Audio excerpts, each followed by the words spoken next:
let's talk a little bit about a sweet tooth. So somebody had written and said, my sweet tooth has really kicked in since I was diagnosed with Parkinson's 4 years ago.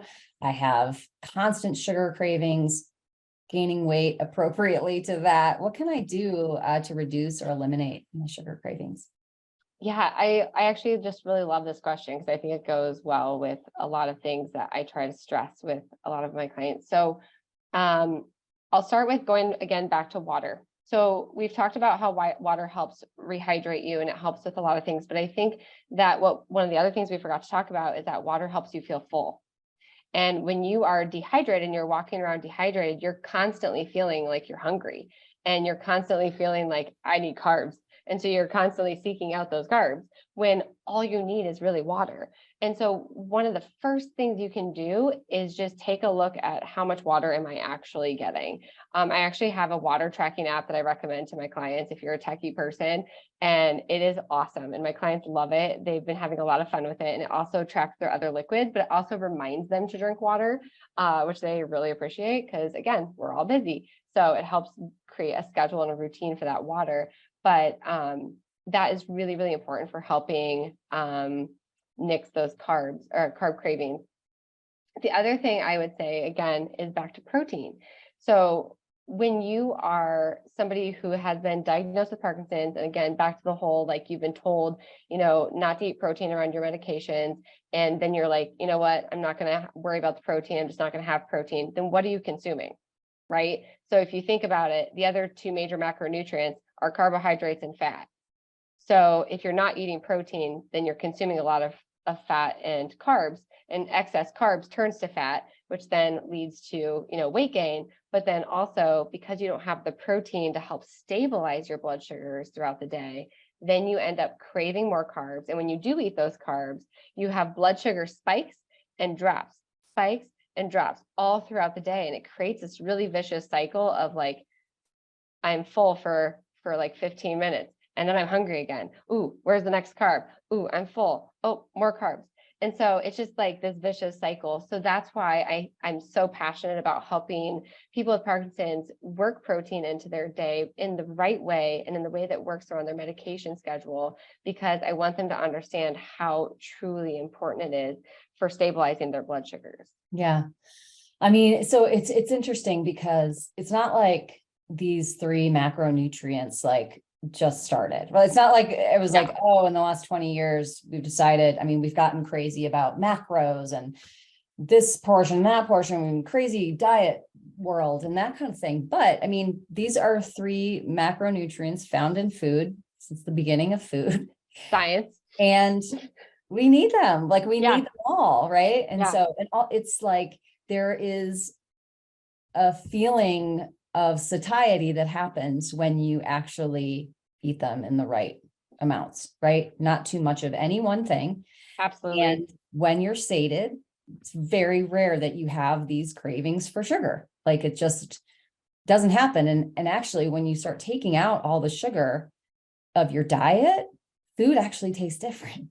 It just totally tastes different. You don't eat any sugar at all. Like get rid of just added sugar in all of your diet, and then you start eating the foods. It's a totally different feeling. So it's so true. Totally different taste, different level of like satiation and pleasure and that kind of thing. Absolutely. And I think it's important. One of the things I really wanted to stress with this is, you don't necessarily have to focus on taking things away, because I think then that comes with a sense of deprivation. So instead of focusing on taking away the sweets, focus on what am I missing that I can add back in. And so that's why I wanted to bring up the water and the protein, because those are most likely the top two things that you're not including. And then once you include those, then it brings those macronutrients back into better balance. And then you don't have those strong urges and strong cravings. And then you can start focusing on, okay, my taste buds are changing. Now I can start, incorporating more vegetables and more proteins. And it's a ripple effect. Yeah, for sure. Okay. We should have talked about this around constipation, but one of the questions we get a lot about is gastric emptying. And with people with Parkinson's, can you talk a little bit about it? So this is a subject that I would say is, not as well talked about, at least in my realm. But what I do know is, again, kind of back to those things that we talked about with water. Water is also important for gastric emptying. And I mentioned magnesium, and I'll repeat it again because I hope that everybody caught it earlier, but if you didn't, it's equally important for gastric emptying and helping move the bile through the ducts and out the other end. And it's very important to have those electrolytes. Magnesium is in leafy green vegetables, legumes, whole grains, yogurt. So if you're not really consuming a lot of those foods, you're probably not getting much magnesium in your diet. And I know, again, I'm not great with stats, but I know that there's a stat out there that says that 60% plus of the population is deficient in magnesium. And this can significantly slow down gastric emptying and then cause other issues from there. And so it's really important to make sure that you are staying up with those electrolytes. And if you need a supplement, then I think that's the way to go. Same thing with fiber. You just want to be careful with fiber. Again, like I mentioned earlier, with the soluble versus insoluble, in order to kind of get the emptying through, for lack of better terms, you need to sometimes lay off of the fiber for a little bit in order to get it to move through. I know that sounds kind of backwards, but eating like white rice and some of those, simple grains can really help with that.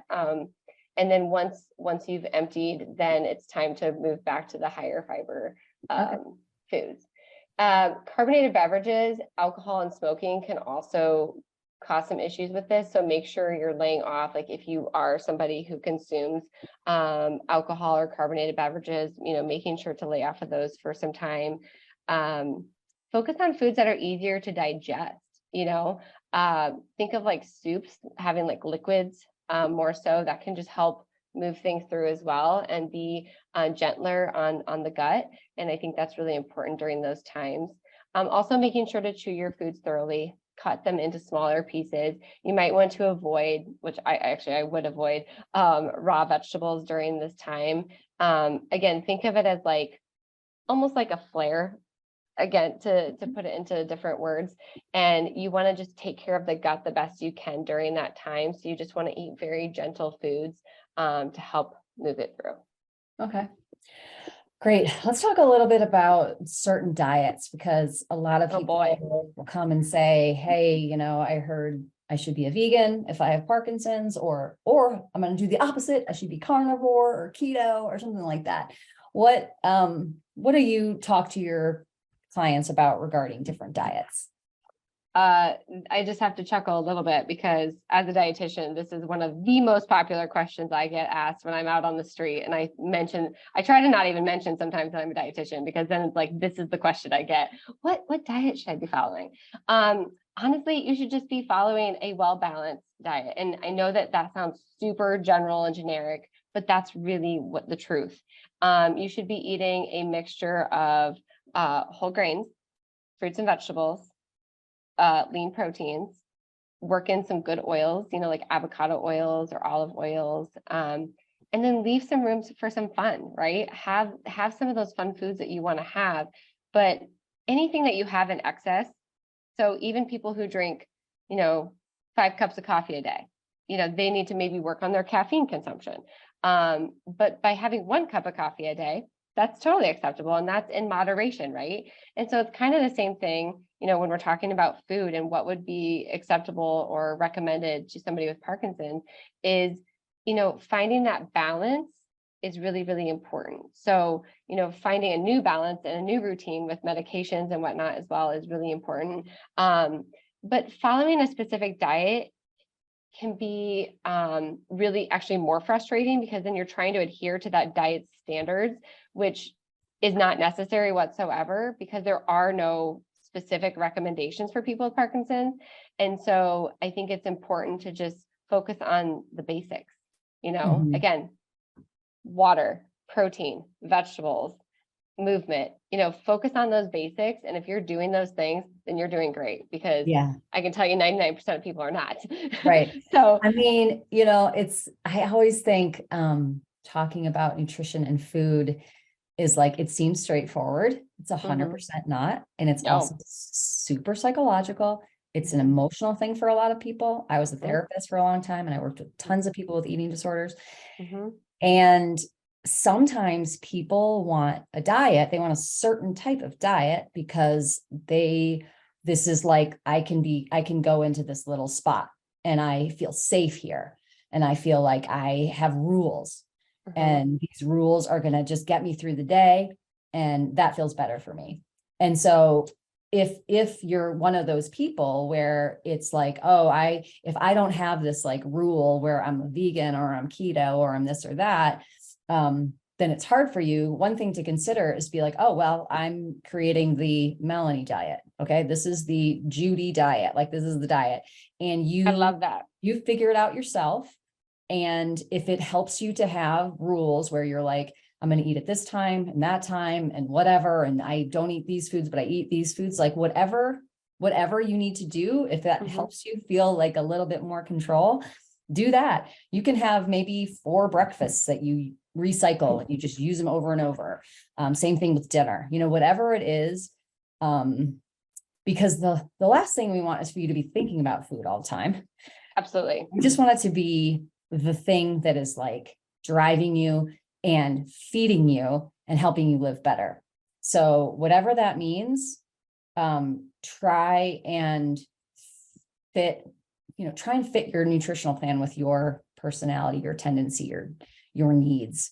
But you get to make it up. You don't have to listen to someone else's diet out there. You get to listen to what the food's doing to you, because that's the most important thing. And that's honestly exactly, I love how you put that. You put that perfectly, way better than I would have.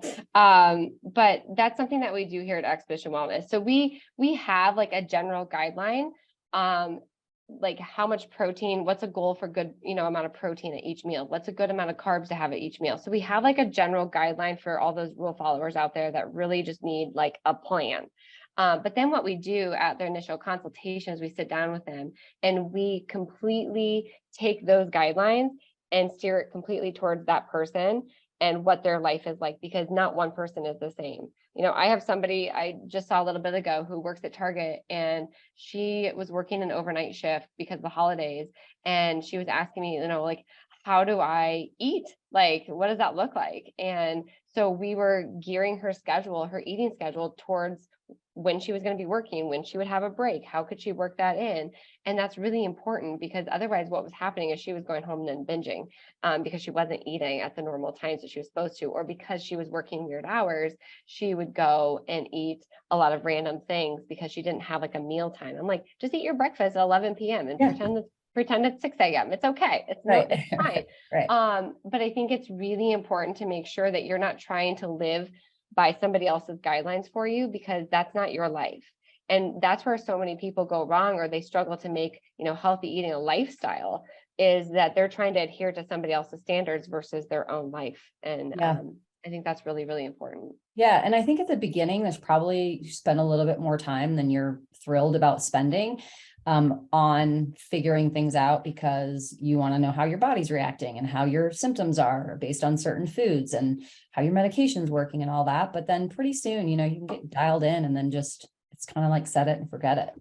And the other great thing about working with a dietitian, if you want to, is they can help you just like meal plan for the week and like your grocery list and all of those things that kind of take the guesswork out of it, right? It does. One of the things we really try to do is make all this whole process so much easier for people. Really, I want dietitians to become a part of the me team for everybody. Everybody has a therapist, everybody has, a lawyer, everyone has like all these different people in their lives, but they don't have a dietitian. And dietitians can really help, break everything down into simple goals and help them, not be so overwhelmed by the grocery store, or be so overwhelmed by all the products that are out there, or I should have this, or I can't have that, or, all these different things. We help narrow that down and really help them understand what would be best for them. Because they might not even know that. And Right. so we really try to help make this whole healthy eating thing much more effective and efficient than if you were to do it on your own. And it does take time. I want to remind everybody that like, you can't just expect yourself to go into, you go to the grocery store, you buy all these groceries. Like, let's say you work with a dietitian and he or she says, go get these groceries. This is what I'd recommend. And you go and you're like, okay, what do I do with these things now? And then on top of that, you think like, well, you're like, I don't like this food that they're having me eat, or, it's too hard, or whatever the case might be, or it's too expensive. I think it's important to remember that change takes time, and that you can't expect your habits and your way of thinking around food to change overnight, because it's not. I work with my clients for a year plus and then some, because it takes a long time. Yeah, it does.